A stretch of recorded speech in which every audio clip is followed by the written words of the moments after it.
આજના સૌથી મોટા સમાચાર। સુરત શહેરમાં ટ્રાફિકના નિયમોનું ઉલ્લંઘન કરતી કંપની સિટીકો સામે કડક કાર્યવાહી કરવામાં આવી છે। આ બનાવમાં સિટીકો કંપનીના વાહન ચાલકોની ઘોર બેદરકારી અને નિયમ ભંગની માનસિકતા સ્પષ્ટ રીતે સામે આવી છે। તાજેતરમાં સિટીકો કંપનીના એક પિકઅપ વાહન રોંગ સાઇડમાં આવતી સુરતના ટ્રાફિક વિભાગ ધ્યાને આવી હતી। આ ઘટના ખુદ સુરતના ટ્રાફિક ડીએસપીના ધ્યાને આવતા તેમણે તાત્કાલિક કાર્યવાહી કરવાનો આદેશ આપ્યો છે। ટ્રાફિક વિભાગે કંપનીની પિકઅપ વાહનને મેમો ફાડ્યો હતો। જ્યારે ડ્રાઈવરને રોંગ સાઇડમાં આવવાનું કારણ પૂછવામાં આવ્યું ત્યારે તેણે અત્યંત બેફામ અને જવાબદારી વગરનો જવાબ આપ્યો હતો। તેણે કહ્યું કે મારા સાહેબ પણ આ સાઇડથી જ આવે છે, જે દર્શાવે છે કે કંપનીમાં ઉચ્ચ સ્તરે પણ ટ્રાફિક નિયમોના ઉલ્લંઘનનો પ્રોત્સાહન આપવામાં આવે છે। ડીએસપીના ધ્યાને આ ગંભીર ઉલ્લંઘન આવતા કંપનીને કાયદાનું ભાન કરાવવામાં આવ્યું છે। ટ્રાફિક પોલીસ હવે મોટી કંપનીઓના વાહનો દ્વારા થતા નિયમ ભંગ સામે કડક વલણ આપવામાં આવે તેવી શક્યતા છે।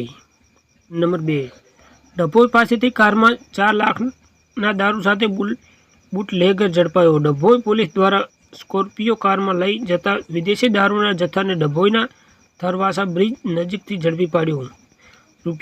₹4,06,722 રૂપિયાનો દારૂ જથ્થો સહિત એકની ધરપકડ કરી કાયદેસરની કાર્યવાહી હાથ ધરી છે। ડભોઈ પીઆઈએ કે ઝાલાને પાકી બાતમી મળી હતી કે એક મહિન્દ્રા કંપનીની સફેદ કલરની સ્કોર્પિયો કાર બાટલપુર તરફથી આવી હાડોદ ચોકડી થઈ કરનેટવાળા રોડે ડભોઈથી કાયાવરણ રોડ તરફ જવાની છે। જે બાતમી આધારે ડભોઈ પોલીસના જવાનો થરવાસા બ્રિજ નજીક વોચમાં હતા। તે દરમિયાન બાબતને આધારથી કાર આવતા તેને રોકી સાઇડમાં લેવાની તપાસ કરતા ગાડીમાં ભારતીય બનાવટનો વિદેશી દારૂનો જથ્થો, પ્લાસ્ટિકના કોટરિયા તેમજ બિયરના ટીન મળી કુલ 1686 બોટલ કિંમત ₹4,06,722નો દારૂ મળી આવ્યો હતો।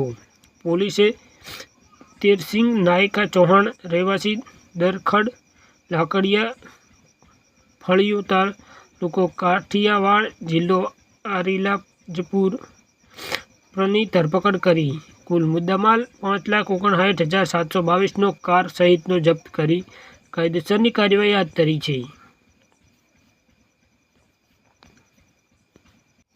નંબર 3, અમદાવાદમાં ઠેર ઠેર રોડ અને રસ્તાની કામગીરીને લઈને રોષ ફેલાયેલો છે। રસ્તા પર પડી ગયેલા ખાડા અને ગટરોના ખુલ્લા ઢાંકણાના કારણે અવારનવાર અકસ્માત સર્જાય છે, જેમાં લોકોના જીવ જાય છે અને ઘણા લોકો ગંભીર ઈજાના ભોગ બને છે। ત્યારે નરોડામાં આવો જ એક બનાવ સામે આવ્યો છે। તંત્રની બેદરકારીના કારણે એક વાહન ચાલક ગટરના ખુલ્લા ઢાંકણાને કારણે પટકાતા તેને ગંભીર ઈજા પહોંચી હતી અને ત્યારબાદ તેનું મોત નીપજ્યું હતું। અમદાવાદના નરોડામાં તંત્રની બેદરકારીને કારણે એક વ્યક્તિનો જીવ ગયો છે। રોડ પર ગટરના તૂટેલા ઢાંકણાને કારણે એક એક્ટિવા ચાલક નીચે પટકાયો હતો, જેના કારણે તેને ગંભીર ઈજાઓ પહોંચી હતી। રાતના અંધારામાં ગટરનું તૂટેલું ઢાંકણું નહીં દેખાતા એક્ટિવા ચાલક નીચે પડ્યો હતો। ગંભીર ઈજાઓ થતાં તેનું મોત નીપજ્યું હતું। સમગ્ર ઘટના સીસીટીવી કેમેરામાં કેદ થઈ ગઈ હતી। નંબર 4, ગુજરાતમાં પશુઓની સુરક્ષા માટે પોલીસ સક્રિય થઈ ગઈ છે। પંચમહાલ જિલ્લા પોલીસ દ્વારા ગૌવંશીને બચાવવા માટે એક ઐતિહાસિક પગલું ભરવામાં આવ્યું છે। પોલીસે જિલ્લામાં એક ખાસ સ્ક્વોડ બનાવી છે। આ સ્ક્વોડ ગૌ માંસની હેરાફેરી અને ગૌ વંશની હત્યા સહિતની પ્રવૃત્તિઓ પર ચાંપતી નજર રાખે છે। આ પ્રકારનું કૃત્ય કરનાર લોકોને ઝડપીને કાયદેસરની કાર્યવાહી કરશે। પંચમહાલ જિલ્લાના ગૌવંશને બચાવવા માટે પોલીસ દ્વારા ઐતિહાસિક પગલું ભરવામાં આવ્યું છે। પંચમહાલ પોલીસ દ્વારા એક ખાસ સ્ક્વોડ બનાવવામાં આવી છે। પોલીસ વિભાગ ખાસ હુનર ધરાવતા જવાનો અને અધિકારીઓની એક ખાસ ટીમ બનાવવામાં આવી છે।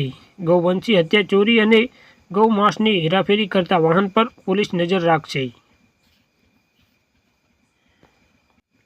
નંબર 5, રાજકોટ જિલ્લાના ઉપલેખા તાલુકાની સૌથી મોટી ગણાતી ગ્રામ પંચાયત મોટી પાનેલી ગામમાં વિકાસના કામોને લઈને મોટો વિવાદ ઊભો થયો છે। ગ્રામ્ય પંચાયતના મહિલા સરપંચની જાણ બહાર અને તેમના હુકમ ઠરાવ કે વર્ક ઓર્ડર વગર જ ભૂગર્ભ ગટરનું કામકાજ અચાનક જ શરૂ કરી દેવાયું હતું.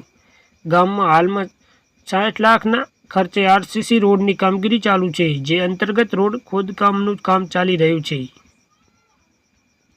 આ ખોદકામ કાજની સાથે જ ભૂગર્ભ ગટરના પાઇપ ફિટિંગની કામગીરી પણ શરૂ કરી દેવાઈ હતી.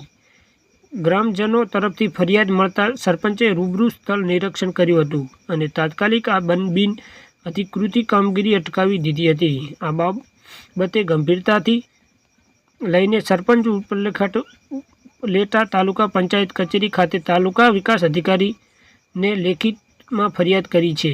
સરપંચ સ્પષ્ટતા કરી છે કે ગ્રામ પંચાયતની જાણ બહાર થયેલા આ કામનું કોઈપણ પ્રકારનું બિલ ચૂકવણું કરવામાં આવે.